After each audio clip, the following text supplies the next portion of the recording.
matéria de História, páginas 128 e 129, capítulo 4, a preservação das primeiras formações urbanas. No decorrer desta unidade, lemos muito sobre o patrimônio histórico, não foi, gente? No primeiro momento, vimos sobre a cultura indígena, páginas 110 e 111. No segundo momento, a fundação de um colégio pelos padres jesuítas, que deu origem à cidade de São Paulo, página 115. Terceiro momento, a cidade baixa e a cidade alta, que fica em Salvador, capital da Bahia. Inclusive, compartilhei a foto da tia Rosane para mostrar o elevador que prova essa divisão, páginas 116 e 117. No quarto momento, os aquedutos e chafarizes que contam como era feito o abastecimento de água no nosso país, páginas 126 e 127. O patrimônio é muito importante porque conta a história do município, revela suas lutas, o seu progresso. O patrimônio histórico é a marca presente do passado, das vitórias e conquistas do nosso país. Por isso que nós temos que conservar o patrimônio histórico. Certo, gente? Vamos juntos ler mais sobre o patrimônio histórico. Vamos entender melhor sobre o patrimônio histórico. Pegue aí o seu lápis ou o marcador de texto para que a gente possa estar ressaltando as informações mais importantes e assim poder responder a primeira e a segunda questão. Vamos lá? A preservação das primeiras formações urbanas. Eu quero que todo mundo leia junto com a tia.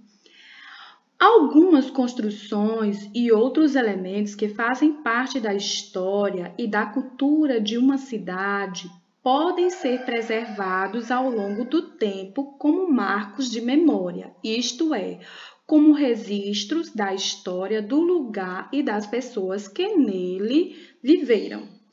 Esses elementos podem ainda ser declarados patrimônios do Brasil ou do mundo para que sejam protegidos e preservados ao longo do tempo para as futuras gerações. Esses elementos podem ainda ser declarados patrimônios do Brasil ou do mundo para que sejam protegidos e preservados ao longo do tempo para as futuras gerações. Vocês perceberam que a tia Jussi repetiu várias vezes esse pedacinho aqui? A tia Jussi repetiu por quê? Porque é para vocês marcarem, porque vai auxiliar vocês na resposta da primeira e da segunda questão, não é isso? Como já falei, o patrimônio histórico é muito importante porque é a identidade do povo. Um povo sem passado não compreende o seu presente, logo não irá planejar o seu futuro. Por isso que é muito importante o patrimônio ser protegido, porque a finalidade da proteção desse patrimônio é manter viva a história do povo. Então, por isso que nós temos que conservar o patrimônio histórico. Vamos ao segundo parágrafo? Um elemento que faz parte do patrimônio histórico da cidade de São Paulo, no estado de São Paulo, é a Casa do Butantã.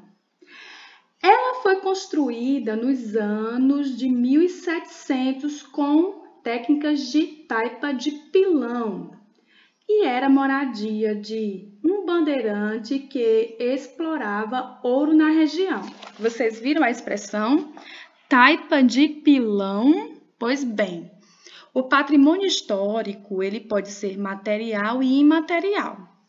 Aqui nós temos o patrimônio histórico material. O que é imaterial aí, tia Jussi? É a forma como a casa foi construída, que foi, utilizando-se da cultura indígena, que utilizava essa matéria-prima, taipa de pilão, para poder construir suas casas. Então, eles aprenderam a manusear a taipa de pilão, e com esse manuseio eles também fizeram suas casas. Vocês estão vendo como o patrimônio histórico ele é importante? Vamos continuar a leitura?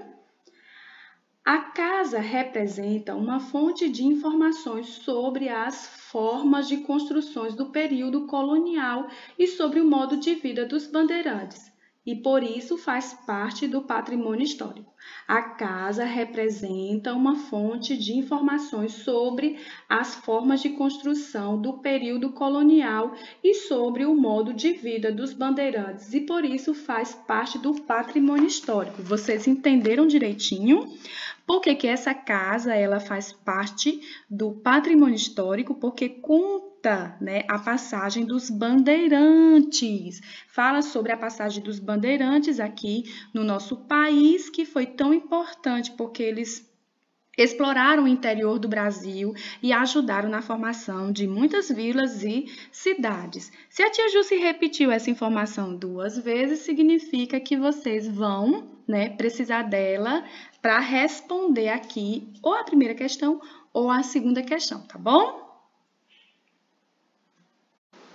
Vamos agora para a página 129. Vamos à página 129. Nós temos aí um conjunto, né, urbano que foi declarado patrimônio histórico, que fica em Diamantina, em Minas Gerais. Ele foi declarado patrimônio histórico. Aqui nós temos a igreja e temos os casarões. Vocês podem observar que a arquitetura dos casarões, elas são muito antigas, né? Elas não são semelhantes, né, às construções atuais. Então, isso é importante conservar, porque conta a história, né, dessa cidade aqui em Minas Gerais. Aqui em São Luís nós temos também os casarões que contam a história, né, de São Luís, que conta a história do Maranhão. Então, muitos dos casarões que tem lá em São Luís são conservados, ou seja, se tornaram patrimônio histórico do Brasil e também patrimônio histórico mundial.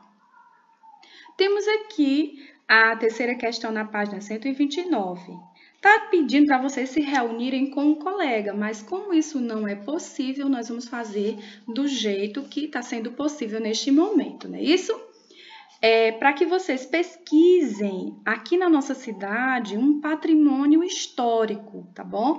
Vocês possam pesquisar aqui na nossa cidade um patrimônio histórico, tá certo? Que pode ser um templo, pode ser um mercado, pode ser uma casa muito antiga, tá bom? Vocês podem estar fazendo esse tipo de pesquisa e aí vocês vão estar percebendo que a nossa cidade também tem patrimônio histórico, a nossa cidade também tem história, não é isso? Até a próxima aula de história. Essa atividade aqui é para ser feita no caderno, bem organizadinho, tá bom, gente? Um beijinho para vocês.